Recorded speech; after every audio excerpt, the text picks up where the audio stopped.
सोहळा आनंदाचा गजर विठुरायाचा अखंड हरिनाम सप्ताह मौजे राजुरा तालुका मालेगाव जिल्हा वाशिम। अभंगाच्या पहिल्या चरणामध्ये देव आणि भक्ताचा संबंध सांगत असताना देवाच्या आणि भक्ताच्या संबंधामध्ये जर कोणी आड आलं, जेने घडे नारायणी अंतराय, अंतर पडलं म्हणजे वियोग घडवला, दुरी निर्माण केली, तर महाराजांनी सल्ला दिलेला आहे त्यांना त्यागलं पाहिजे। आणि ते करत असताना दोन नावं सांगितलेले, होत बाप माये वर जावीती, त्या संबंधामध्ये आड येणारा बाप आणि त्या संबंधामध्ये आड येणारी आई जरी असली तरी वर जावी ती त्यागले पाहिजे। बापमाय त्यागले पाहिजे हा विषय पुढे महाराजांनी पुढे केल्यानंतर बाकीच्यांचा प्रश्नच उरत नाही। तरी महाराज म्हणतात एर प्रिया पुत्र धना कोण लेखा, जिथं बापमाय त्यागायचा सल्ला दिलेला आहे तिथं पोरांचा विषय नाही, ते तर बिलकुल त्यागले पाहिजे। जर देव आणि भक्ताच्या संबंधामध्ये आडसर अडथळा निर्माण करत असतील तर का, महाराजांनी त्याचंही उत्तर त्या चरणाच्या उत्तरार्धात दिलेलं आहे। करी ती दुःखा पात्र शत्रू, ती आपल्या जीवनामध्ये दुःख निर्माण करण्यासाठी आपल्याला भाग पाडतात किंवा कारणीभूत ठरतात। म्हणून जर आपल्या जीवनामध्ये आपल्याला दुःख निर्माण करणारे ते ठरत असतील तर ते शत्रूच्या श्रेणीमध्ये जातात, त्यांना बिनधास्त त्यागलं पाहिजे। अभंगाच्या तिसऱ्या चरणामध्ये कोणी कोणी कोणाला त्यागलेलं आहे त्याची यादी दिलेली आहे।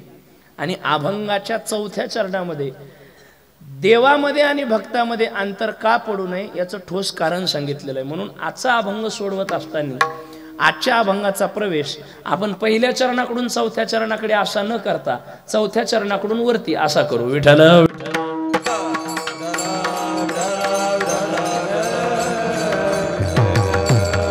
सगळ्यात महत्वाचा मुद्दा असा आहे, देव आणि भक्तामध्ये अंतर पाडणाऱ्याला जर त्यागलं पाहिजे तर देवात आणि भक्तात अंतर पडल्यानंतर निर्माण होणारा तोटा काय, म्हणजे देव भक्तापासून आणि भक्त देवापासून वजा वेगळे झाल्यानंतर आमच्या जीवनामध्ये काय अपाय होईल, त्याच्यापासून काय नुकसान होईल ते पहिलं सांगितलं। सज्जन हो, या जगामध्ये जीवनामध्ये माणसाला मानवी जीवन जगत असताना सगळ्यात महत्वाचं गणित आहे, गरज पडते धर्माची। आपलं जीवन धर्म अधिष्ठित आहे, म्हणून धर्म शब्दाची व्याख्या करत असताना आपण अशी व्याख्या करतो, धारणात मिथ्याहु धारयते इति धर्मः, अशी व्याख्या करतो आपण। जो विशिष्ट प्रकारच्या सदप्रवृत्तीची, सदगुणाची, सदविचाराची धारणा करतो त्याला धर्म अशी म्हणतात। विठ्ठल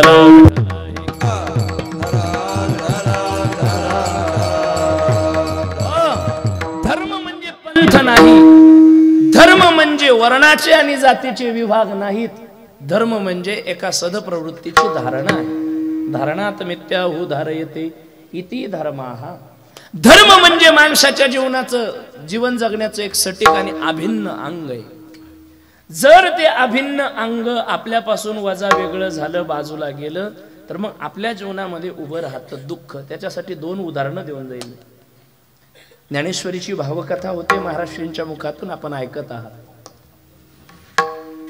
कुरुक्षेत्राच्या मैदानावर अर्जुन उभा राहिलेला आहे संदिग्धतेमध्ये, पण अर्जुनाची संदिग्धता बघण्याच्या पूर्वी महाभारताचं चित्रण करा। ज्ञानोबराय अवलोकन करतात ज्ञानेश्वरीमध्ये आणि प्रतिपादन करतात।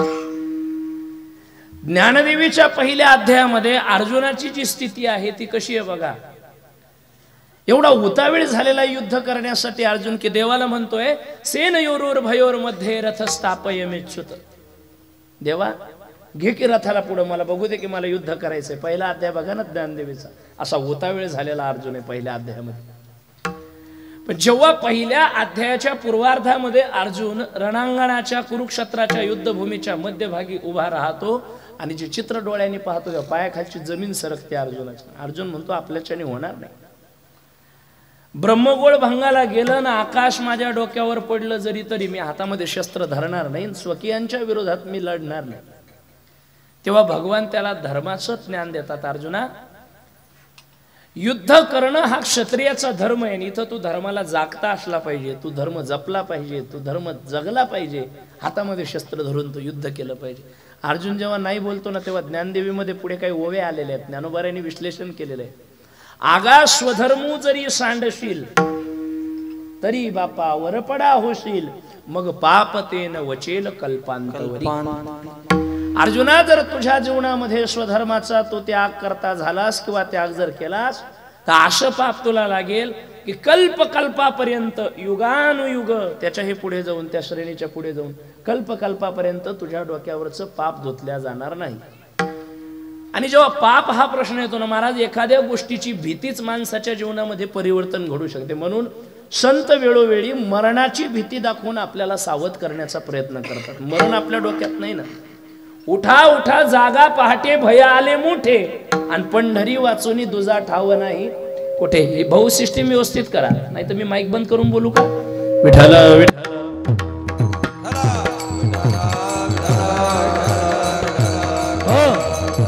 मरणाची भीती संतांनी दाखवलेली, ती भीती वेळोवेळी दाखवून आपल्याला सावध करण्याचा प्रयत्न केलेला आहे. कधी कधी एखाद्या गोष्टीचं भय, एखाद्या गोष्टीची भीती आमच्या जीवनामध्ये परिवर्तन आणू शकते, आणि ते परिवर्तन हे कल्पकतेच्या पलीकडचं असू शकतं. म्हणजे आपण ज्या गोष्टीची कल्पना केली नाही त्याच्या पलीकडचंही परिवर्तन होऊ शकतं. मी विनोदानं दृष्टांत सांगत असतो. कुक्कुट पालन केलंय का नाही? कोंबड्या पाळू नये तशा महाराज, कोंबड्या पाळू नये. कोंबडीच्या विष्ठेवर पाय पडला तरी जमा केलेलं सगळं पुण्य संचय संपतं, असं शास्त्रांनी संकेत केलेले आहेत. भागवतामध्ये त्याच्या कथा येतात की कोंबडीच्या विष्ठेवर पाय पडला की सगळा पुण्याचा संचय वाजा वेगळा होतो. कोंबड्या पाळूत नाही, पण पाळल्या एका जणांनी. गणित असं झालं, 75,000 रुपये प्रति महिना कोंबड्यावर खर्च व्हायचा, आणि कोंबड्यापासून मिळणारं उत्पादन हे फक्त 35,000 रुपये होतं. त्या मालकाने डोकं लावलं, खर्चाच्या तुलनेमध्ये उत्पन्नाची बाजू कमी आहे, आणि त्यांनी गाड्याला सांगितलं, ह्या पाय ते कोंबड्याचं काय परवडत नाही, सगळ्या कोंबड्या खोडीवर जाऊ दे, म्हणजे विकून टाक त्यांना. ज्याच्याकडे त्या कोंबड्या सांभाळायची जबाबदारी होती त्याने डोकं लावलं, ह्या कोंबड्या जर आपण तिकडे नेऊन विकून टाकल्या तर आपल्या पोट्या पाण्याचा प्रश्न ऐरणीवर येईल. विषय कोंबड्याचा नाहीये, विषय कोंबड्याची देखरेख करणाऱ्या माणसाचा आहे. तो फार बुद्धिवान होता. त्यांनी कोंबड्याच्या त्या खुरोड्यामध्ये जाऊन, त्या कुक्कुट पालनाच्या शेडमध्ये जाऊन कोंबड्याशी चर्चा केली. त्यांनी सांगितलं, हे पा, उत्पन्नाच्या तुलनेत तुमच्यावर खर्च जास्त होत असल्यामुळं केंद्र सरकारचा GR आलेला आहे की यांना काही ठेवू नका, मोकळं करा. आणि केंद्र सरकारचा GR आलेला असल्यामुळे राज्याला काही हस्तक्षेप करता येत नाही, त्यांच्या आज्ञेचं अनुपालन करावं लागेल, आणि त्याच्यामुळे उद्या तुमचा नंबर मालेगावच्या खुडीवर लागू शकतो. मग हे काय गुजरात आहे का मांसबंदी व्हायला, आहे की नाही? हे काय उत्तर प्रदेश आहे का महाराज मांसबंदी व्हायला? आपल्या लक्षात येईल. मांसबंदी झाली उत्तर प्रदेशमध्ये, गुजरातमध्ये रस्त्यावर मांस विकता येत नाही. आपल्याकडे मंदिराकडे खुड्या लागतात, हे दुर्दैव आहे. मंगेश दादा, मंदिराच्या पुढे खुड्या असतात, हे दुर्दैव आहे. त्याला आपली उदासीनता कारणीभूत आहे. म्हणजे फक्त हिंदुत्व हिंदुत्व हिंदुत्व हिंदुत्व म्हणायचं, त्याला आपली लोकही कारणीभूत आहेत. आपण प्रतिकार करत नाहीत, आपण विरोधात जात नाहीत, आपण विरोधात बोलत नाही, हे दुर्दैव आहे. त्यांनी सांगितलं, उद्या तुमचा नंबर लागेल, तुम्ही मरू शकता. तो म्हणला, मला काय नाही भाऊ, तुम्ही सगळेजण जीवानं मरणार, माझं काय, मला आज तुमचं खुरुडं नाही, मी दुसऱ्या खुरुड्यात जाणार, नोकरी पाहणार, माझं भागणार. पण तुम्हाला जर सुरक्षित वाचायचं असेल तर एक पर्याय आहे, काय? उत्पन्न वाढलं पाहिजे. उत्पन्न कसं वाढेल? एका कोंबडीने एका दिवसाला 2 अंडी घातली म्हणजे उत्पन्नामध्ये बख्खळ नफा मिळू शकतो. जर तुमच्या मनात असेल तर 2 अंडी घाला आणि जगा. येते तुमच्या लक्षात? 2 अंडी घाला आणि जगा, असा त्यानं मोलाचा सल्ला दिला. सल्ला देऊन ते निघून गेले. मध्यरात्रीला कोंबड्यांनी बैठक बसवली, कोंबड्याचा सरदार उभा राहिला डाल्यावर, आणि त्यांनी कोंबड्यांना विचारलं, कसं करता? म्हणे, कोंबड्या म्हणे, मेल्यापेक्षा त्रास झालेला परवडला. सगळ्या कोंबड्यांनी सर्वानुमताने वरती हात करून ठराव पास केला की आम्ही 2-2 अंडी द्यायला तयार आहे. ठरलं. यांनी ते लपून ऐकलं. तो म्हणलं, व परिवर्तन झालं, भीती मरणाची बरं का, मेल्यापेक्षा अंडी घातलेली बरी.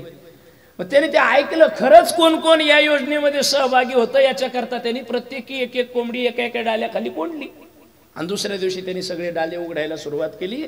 आश्चर्य असं की मरणाच्या भीतीनं एका त्या डाल्याखाली एक अंडी निघली होती, म्हणजे उभवली होती.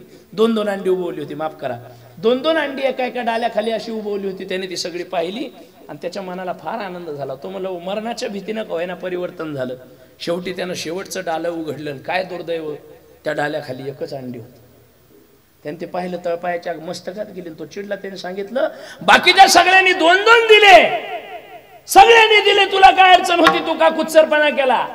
म्हणजे तुझ्याकडे पाहून बाकीच्यांवर परिणाम होऊ शकतो. उद्या त्या म्हणतील त्यांनी 1 दिलंय, मग आम्ही द्यायला काय हरकत आहे? हे असं चालणार नाही. का दिलं तू 1 सांग? ते म्हणलं मालक त्यांनी 2-2 दिलेत, कारण त्या कोंबड्या आहे, तुम्ही नीट परीक्षण नाही केलं. त्या कोंबड्या असून एक दिलं.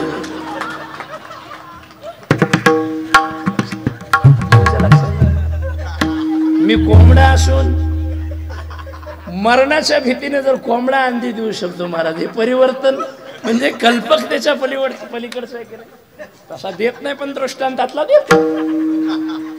या दोन्ही युट्यूब चॅनलच्या प्रमुखांना माझी विनंती आहे, खबरदार जर थंबनेल मध्ये कोंबड्याच्या अंडी लिहिली तर. मी नाही म्हणलो होतो महाराज, मी मंगेश दादाला म्हणलो दोन्ही बंद करा. ते काय आता घोंगडं गुतलं म्हणून ठेवलंय. विठ्ठल विठ्ठल.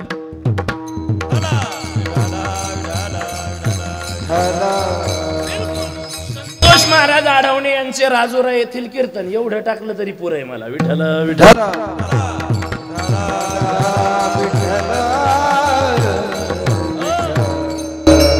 मरणाच्या भीतीनं परिवर्तन होऊ शकतं.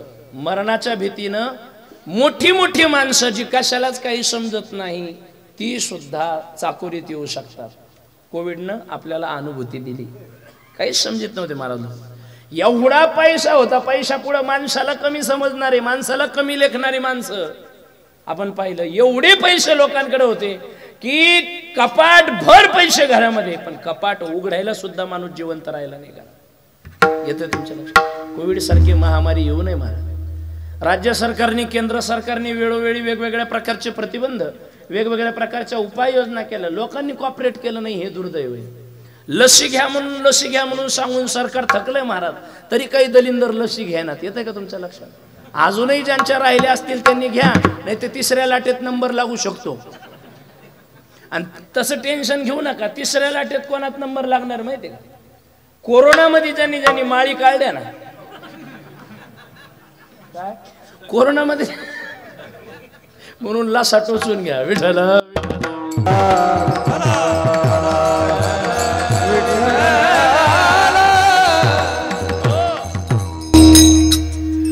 म्हणून मरणाची भीती माणसाच्या जीवनामध्ये बदल घडू शकते. लक्षात ऐका. तसं पापाची भीती सुद्धा माणसाचं जीवन चाकोरीबद्ध करते. अर्जुनाला भीती दाखवतात देव. आपला मुद्दा इथं चालू आहे.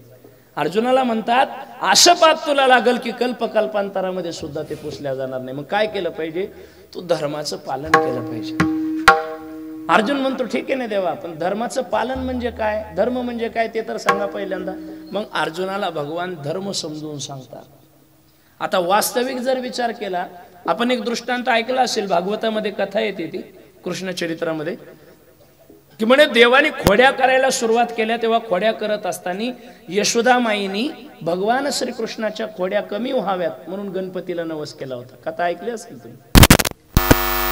एवढ्या पद्धतीनं फायदा झाला, माझ्या लेकराला खोड्या करणं बंद केल्या तर मी तुला मोदक वाईल. आणि म्हणून देवाच्या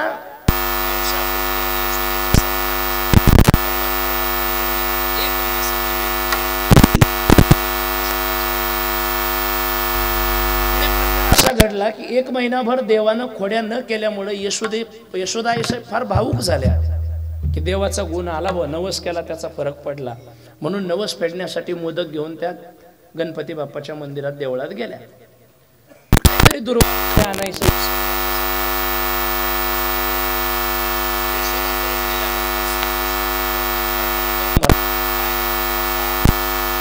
कसं करता मोदकाचं तुम्ही खा म्हणले. मी उद्योग करायचा सांगितला नव्हता.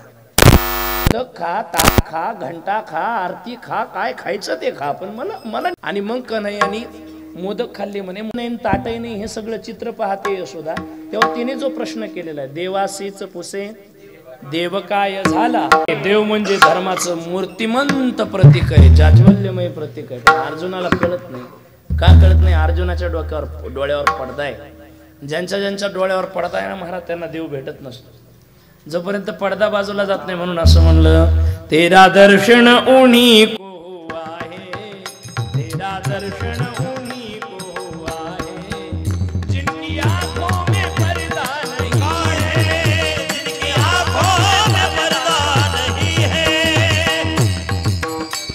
उनी को आहे, तेरा दर्शन उनी को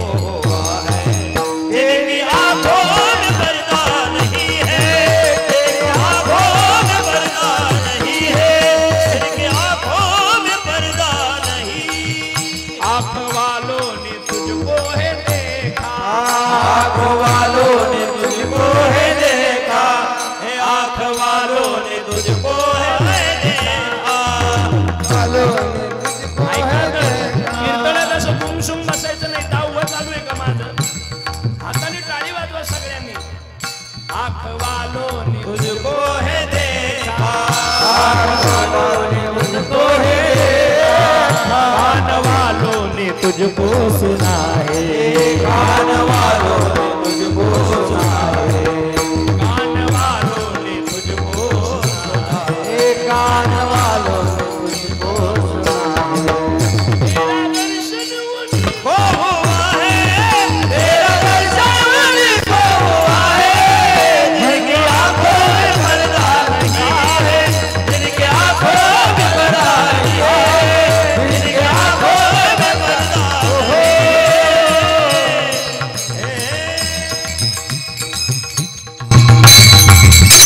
किती सुंदर भाव आहेत बघा भजनाचे. आँख वालों ने तुझको है देखा.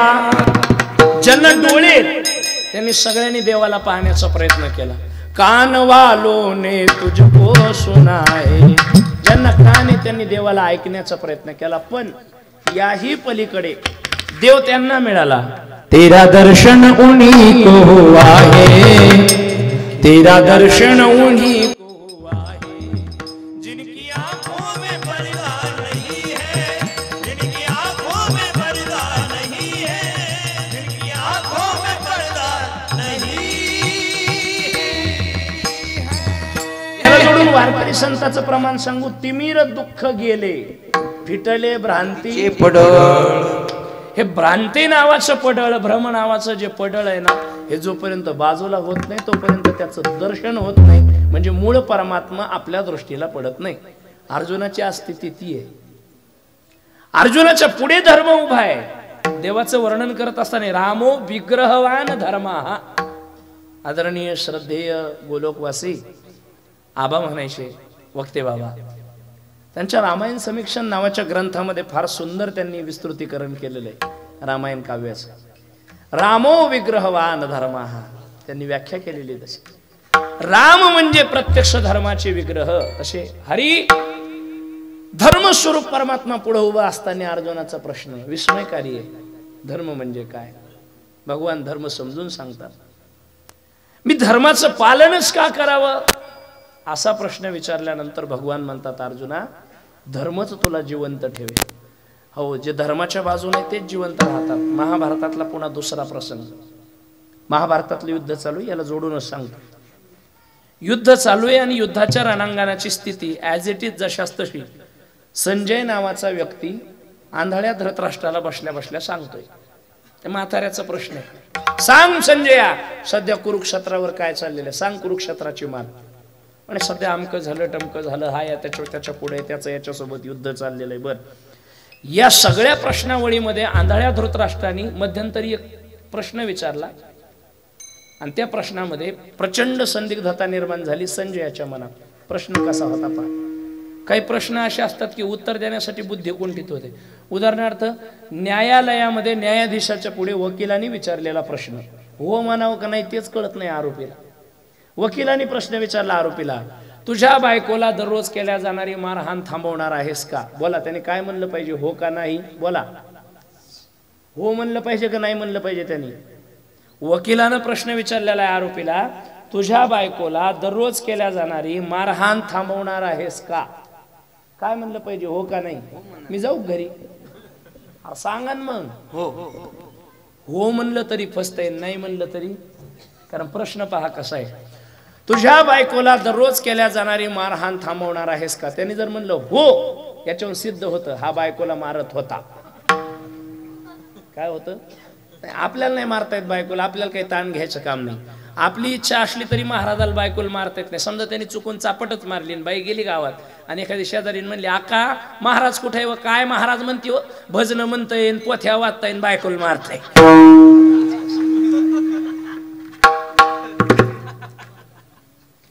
त्यांनी जर म्हणलं हो तर सिद्ध होतं बायकोला मारत होता. कारण प्रश्न कसा आहे विठ्ठल बाबा, तुझ्या बायकोला दररोज केल्या जाणारी मारहाण थांबवणार आहेस का? हो, सिद्ध होतं मारत होता. आणि त्यांनी जर म्हणलं नाही, याच्यातून सिद्ध होतं गेला मारायची सवय. विठ्ठल विठ्ठल.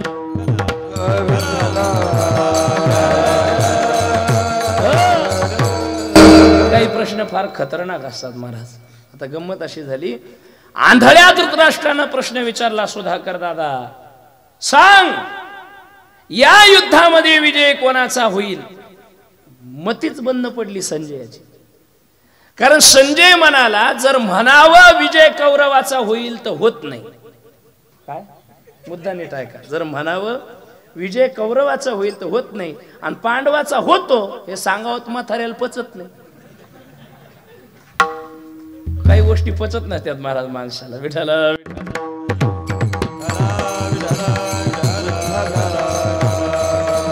आणि हल्ली पाचन तंत्र इतकं बिघडलंय, हल्ली पाचन तंत्र इतकं बिघडलंय की कोणालाही कोणत्याही गोष्टी पचायला नाही लागल्या. म्हणजे त्याच्या शरीराला पचायसारख्या असल्या तरी त्याला वकारे यायला लागल्यात. का आणायला लागलेत लोक ते मला माहिती नाही. विठाला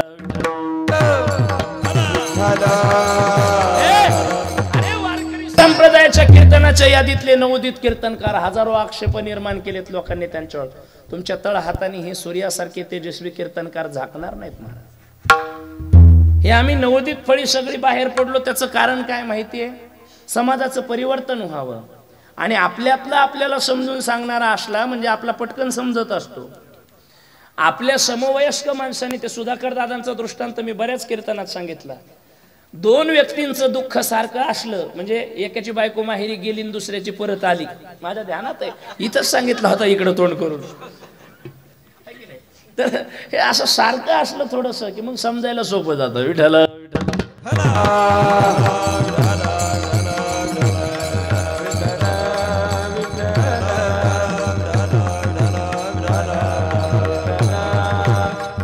मध्ये जरा प्रामाणिकपणा द्यायला, तिथून त्याने म्हणा तोंडाजवळ घ्या ना, अजून बरं आहे. विठाला विठाला जवळ घ्यायला महाराज काय होतं, कधी कधी लय भन भन आवाज येतो म्हणून मी जवळ घेत नाही. त्याचा सिस्टमवाल्यांना त्रास होतो. तसे सिस्टीमवाले गोड आहेत आणि सिस्टीमही गोड आहे, तुमची काय अडचण आहे. त्यांच्या जीवात जीव आला, माळकरी आहेत का मग तर बरं आहे. विठाला विठाला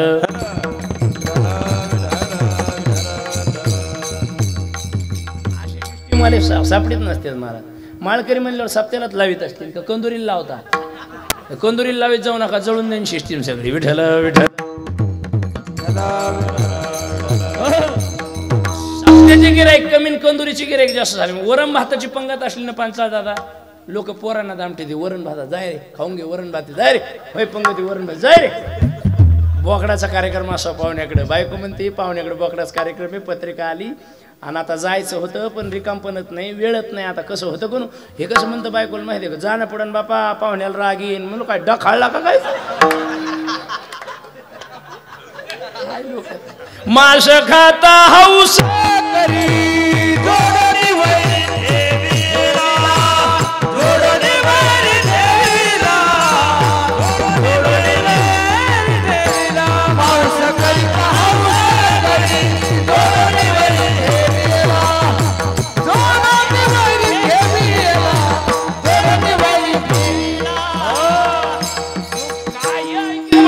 लोकांनी सांगितलं की ते आमकं खाल्लं म्हणजे जरा तब्येत. आता मला एक प्रश्न पडला, ते चोपदार होते ना, कुठे गेले चोपदार? हे नाही, दुसरे पांढऱ्या गांधावाले गेले काय घरी, पोरांनी दाम ठेवले तिकडे. कुठे इकडे तिकडं काय करायला लागले? हिवाळ्यातले सप्ते असते ते हिवाळ्यातले घरी येतात. हिवाळ्यातले विण्याचा पहारा असतो ना, विण्याचा पहारा सप्त्यात, हिवाळ्याच्या सप्त्यातले पहाऱ्याचे विणे निम्म्याच्या वर उल्हांगणाजवळ असते. आपल्याकडे नाही का विना पहाऱ्या? मंदिरात आहे, आपला बी बाहेर आहे का?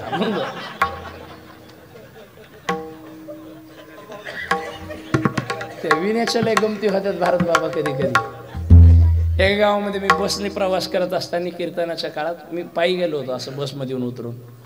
गावचा बाजार होता, 12 वाजता एकाच्या गळ्यात विना लटकून अख्खं गाव बाजाराला गेलो होतो.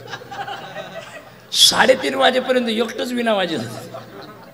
3:30 वाजता मी बसमधून उतरून पायी गेल्यावर मंदिराच्या पुढे त्याने मला पाहिल्यावर हसलंच बोलते, बोलो बारा हरी हरी.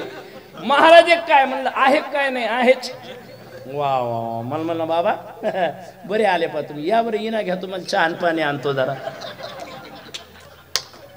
मी विना का घेतला नाही कारण ते माईक चालू करून बोंबलीत होतं एका तासापूर्वी. मी असं पायी येताना ऐकलं होतं अय गाववाले अरे मेले का रे अरे इना घ्या रे. मी म्हणलं तू जर या चक्काचाट्यात सापडला तर मेला का. ते मला म्हणलं बाबा तुम्हाला चहा पाणी आणतो विना घेता का. म्हणलं मी चहा घेत नाही. त्यानं पहिलं डाव फासला 2-3 चक्रा आला. मला म्हणलं कॉफी म्हणलं कॉफी चालित नाही. मला म्हणलं केव्हा निघले सकाळी. मी म्हणलं 7 वाजता. भूक लागली असं नाही ना. पोहे म्हणलं ते ऍसिडिटी होती. पुन्हा फिरला मला म्हणला शिरा. मी म्हणलं जमीत नाही. सगळे झाल्यावर मग म्हणलं बाबा जर सगळी नाही घेता का. म्हणलं नाही. आले चोपदार. हा त्या चोपदाराला हे मंगेश दादा सांगित होते म्हणे महाराज एवढं वर्ष दाखवा पुढच्या वर्षी तुमच्या बरोबरीचा बनितो म्हणे तब्येतीला चोपदार. काय खाऊ घालणार तुम्ही द्यायला बदाम. हा विठ्ठल विठ्ठल.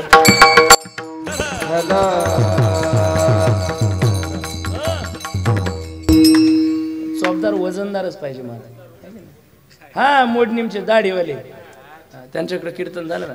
चोपदार वजनदार पाहिजे. चोपदाराचा आवाज भारदस्त पाहिजे. वजन पडित असतं. भारदस्त पंचायत होती कधी कधी. आम्ही एक चोपदार पाहिले एका ठिकाणी माझ्यापेक्षा तिपटीनं तब्येत होती. म्हणजे असे चालत आले तर हत्ती आल्यासारखा वाटायचा. ते मला घ्यायला आल्यावर मी पाहिलं म्हणलो काय वजनदार चोपदार आहे बाबा. माझ्या मनामध्ये इच्छा निर्माण झाली. म्हणजे एवढा मोठा वजनदार माणूस याचा आवाज काय भारदस्त असेल. असतो ना एखाद्या माणसाचा आवाज भारदस्त पोळा म्हणायसारखा. ओम नमो श्री जगदंबे ओम नमो श्री जगदंबे नमन तुझा अंबे करुण प्रारंभे तफावर थापतून तुन्या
प्रयत्न करतो. पोवाडा झाला नाही. हा फक्त झलक म्हणली. पोवाडा पुढे यावा.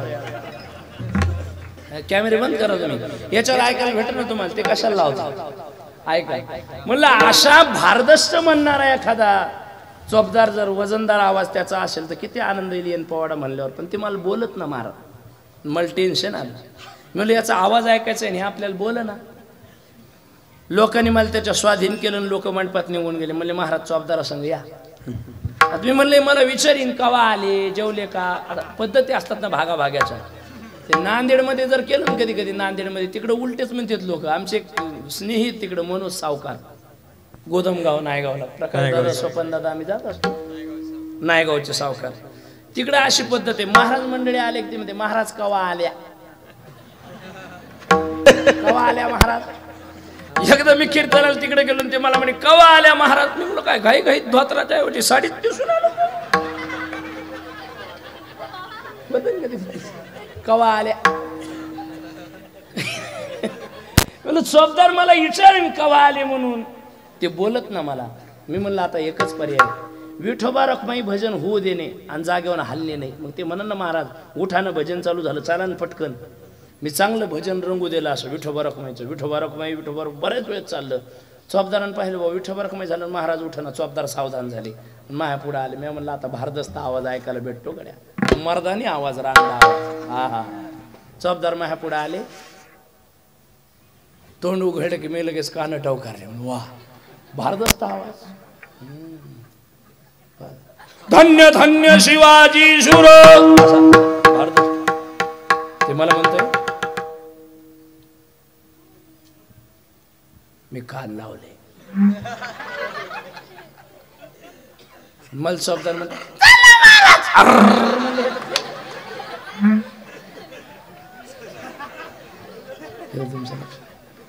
शब्दार तब्येतीने लहान आहेत तब्येत मोठे करण्यासाठी का मांस खावं का महाराज मांसानं तब्येती मोठ्या होत्यात का हे पहा ना विठ्ठल विठ्ठल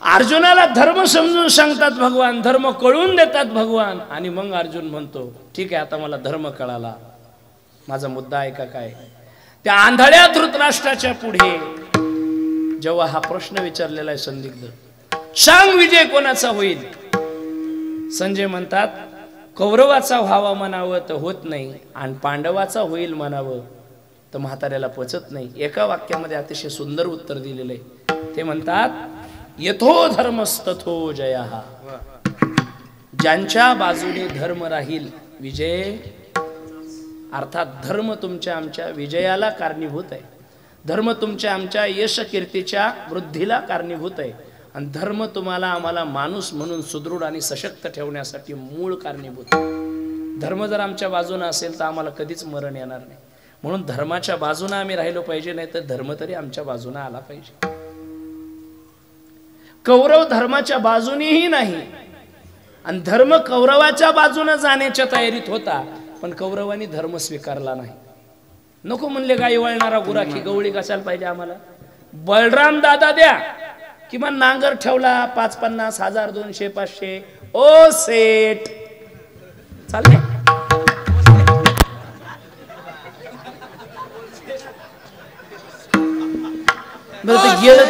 गेलं ते बोट टाकून गेलं म्हणून इतका कॉन्फिडन्स पाहिजे दादा माणसाला पण कसा पाहिजे माहितीये सुतळी बॉम्ब सारखा तुम्हाला सुतळी बॉम्बचा आणि कॉन्फिडन्सचा काय संबंध सुतळी बॉम्ब सारखा कॉन्फिडन्स असल्याचा फायदा असा होतो सुतळी बॉम्ब फुटला तर धिंगाणाच नाही फुटला तर कोण जवळ जायची हिंमत नाही करत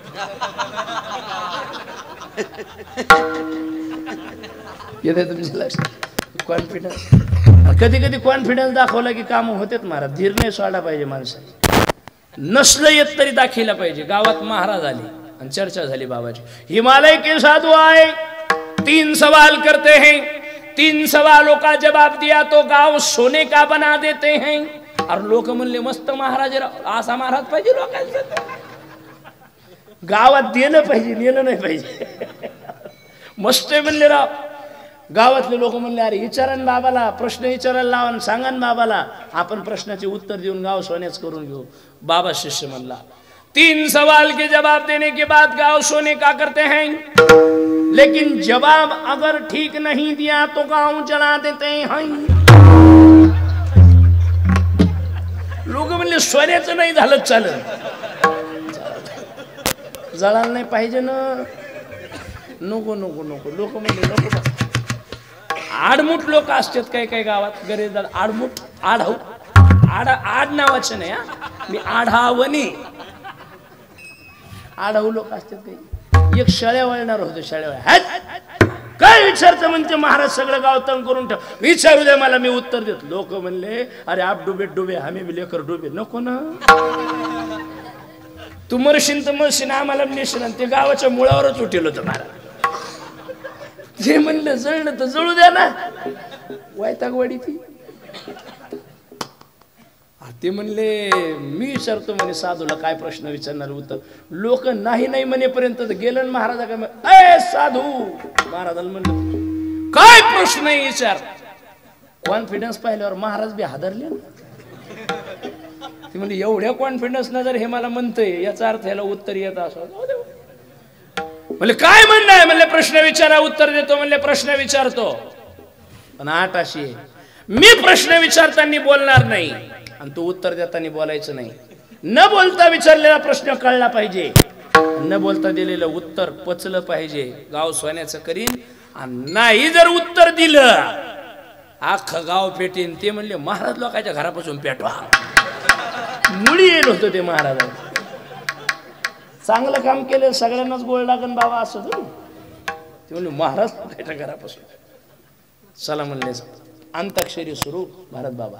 आणि त्यांनी साधूने सांगितलं माझा पहिला प्रश्न. एक बोट वर केलं महाराजांनी. पहिला प्रश्न. ते उभं राहिलं आणि त्याने 2 बोट वर केले.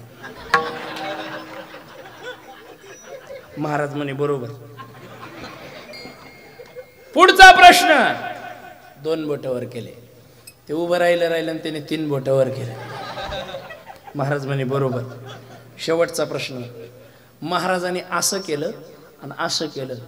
त्यांनी तिकडून असं केलं. महाराज लोटांगणच घालत गेलं. असं लोटांगण घातलं. घालील लोटांगण मोकळं पटांगण. मोकळं पटांगण. आरती म्हणले ते जाऊ दे गाव सोन्यात कर. ते म्हणे सुरुवात कोणाच्या घरापासून करू सांग. ते म्हणे एकनाथ बाबाच्या. एकनाथ बाबाचं गाव सोन्याचं. घर सोन्याचं. गाव सोन्याचं झालं. मिरवणूक निघली. मिरवणूक निघल्यानंतर त्याचा एक लंगोटी यार होता. त्याला ते खटकत होतं. ते म्हणे गथड्याने काय उत्तर दिलं. त्यांनी एवढ्या गर्दीत साधूला शोधलं. म्हणे बाबा 2 मिनिटाचा वेळ घेतो तुमच्या. काय प्रश्न विचारला त्या शाळ्या वाळणाऱ्या. ते म्हणे मी त्याला सांगितलं हे सगळं जग एका देवाच्या सत्तेने चालतं. याच्यावर तुझं मत काय. एक बोट केलं ना वर. म्हणे बाबा त्यांनी उत्तर काय दिलं. त्यांनी सांगितलं म्हणे एकट्या देवाने काही होत नाही. शिवासोबत शक्ती सुद्धा लागते. पुरुषासोबत प्रकृती लागते. 2 लागतात तेव्हा बजेट बसतंय. पुढचा प्रश्न काय विचारला बाबा. मी सांगितलं म्हणे सगळं जग दोघाच्या भरोश्यावर चालतं. ब्रह्मदेव जन्माला घालतात आणि महादेव विनाश करतात. हे दोघच जगाचे सूत्रधारे. याच्यावर तुझं मत काय. 2 बोट. त्याने तिकून 3 बोट वर करून सांगितलं म्हणे ब्रह्मदेव जन्माला घालतात महादेव विनाश करतात पण मधले विष्णुदेव पालना करायला लागतात ना. त्यांनी पालन केल्याशिवाय जमतं ते. आणि शेवटचा प्रश्न काय विचारला म्हणे बाबा. मी प्रश्न विचारला ही सगळी सृष्टी कशावर आहे. त्यांनी सांगितलं म्हणे शेष नागाच्या डोक्यावर आहे. तरी याच्या डोक्यात खटकी. ते म्हणे हे एवढे सूक्ष्म उत्तर देऊ शकत नाही. तेवढ्या मिरवणुकीत त्याला झालं पाहिजे. इकडे ये. ते म्हणलं माय मिरवणूक निघली. कमडात लात घाली म्हणला बाजूली. चल बाजूला घ्यायला काय रे. ते महाराज काय विचारत होतं तुला असं मुक्यान तू काय उत्तर दिले सांग मला. जाऊ दे म्हणून राव आता मिरवणूक होऊ दे ना. मिरवणूक राहिली बाजूला म्हणे पटकन सांग काय विचारतय म्हणे. ते महाराज मला म्हणलं म्हणे तुझी 1 शेळी मला देतो का. मी म्हणलं म्हणे 1 काय मागतो 2 घे. ते थांबलं मला म्हणलं म्हणे 2 दे. मला वाटलं म्हणे 2च काय द्यावं. मी म्हणलं 3 घे. मला काय माहिती एवढं लोभ आहे म्हणून मधुकर दादा. ते म्हणलं म्हणे सगळ्या दे. मी म्हणलं म्हणे ठेंगा घे.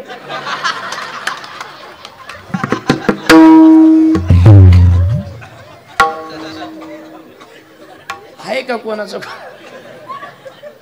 कॉन्फिडन्स केला. आत्मी त्याच जागी कोणी असतं तर उठून असतं दिलं. पण जाताना बोट दाखवून गेलं उठू दे. कुठं चटायवाल्या करता इथं. विठ्ठल विठ्ठल. पण विभीषण धर्मापासून बाजूला नाही गेले. दिवस रात्र भज मन रामचरण सुखदाय. भज मन रामचरण सुखदाय. रामचरण सुखदाय.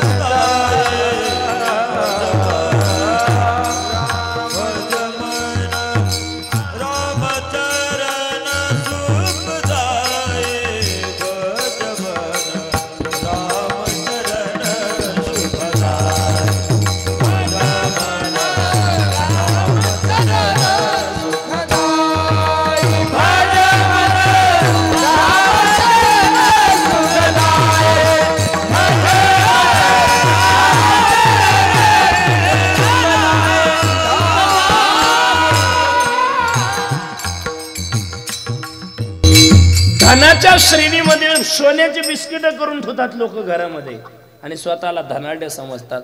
सोन्याच्या भिंती असलेलं घर सोन्याचं भिंती असलेलं गाव होतं रावणाचं. सोन्याचं भिंती असलेलं गाव होतं रावणाचं. पण असं गाव असताना सुद्धा बिभीषणाला ते रुचत नव्हतं.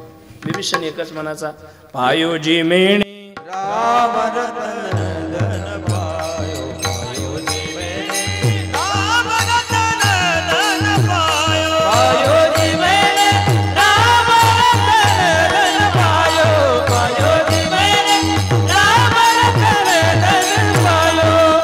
बंधु अमानिका दिन मेरे सतगुरु, बंधु अमानिका दिन मेरे सतगुरु, हो तेरे खातर अपनायो, पायोजी मेरे राम रतन धन पायो, पायोजी मेरे राम रतन धन पायोजी मेरे राम रतन धन पायो, पायोजी मेरे राम रतन धन पायो.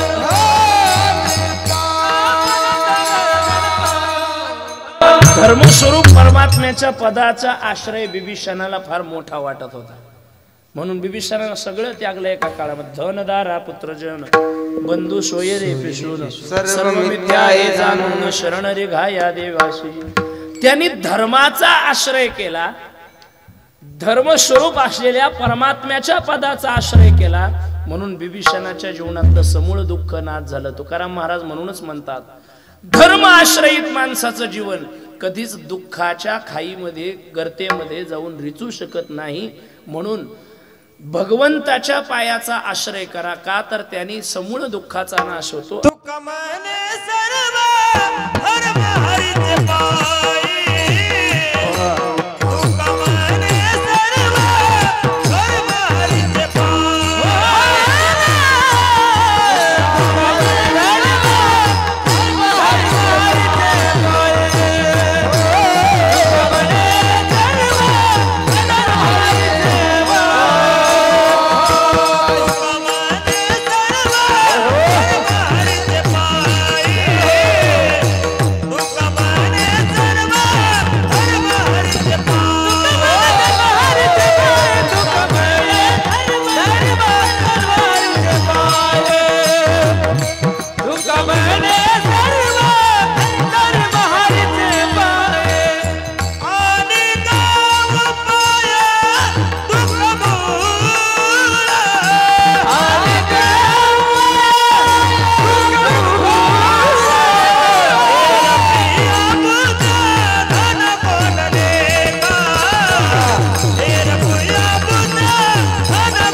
जाणं आवडलं तर 50-50 रुपये देऊन जायचं.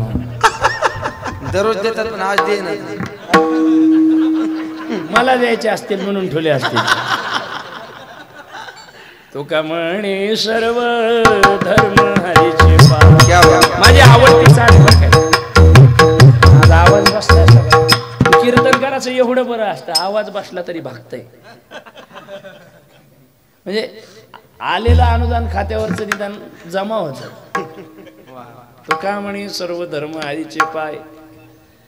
सर्व प्रकारचे धर्म भगवंताच्या चरणाच्या आश्रयित आहे. आणि त्या धर्माचा जर आश्रय केला तर अनेक उपाय दुःख मूळ. सर्व प्रकारचे दुःख नष्ट होतील. नास्त्रक्षणी संशया. यात कवडी इतकाही संशय घेण्या इतके वाव नाही. म्हणून हनुमानजीने हे साधलं होतं. रामायणामध्ये पात्र आहे हनुमानजी. ज्या चरणाचा विचार करता येईल वेळामध्ये तेवढाच करतो. घसडत आऊत नेत नाही. तण निघलं तरच पुढे जातो.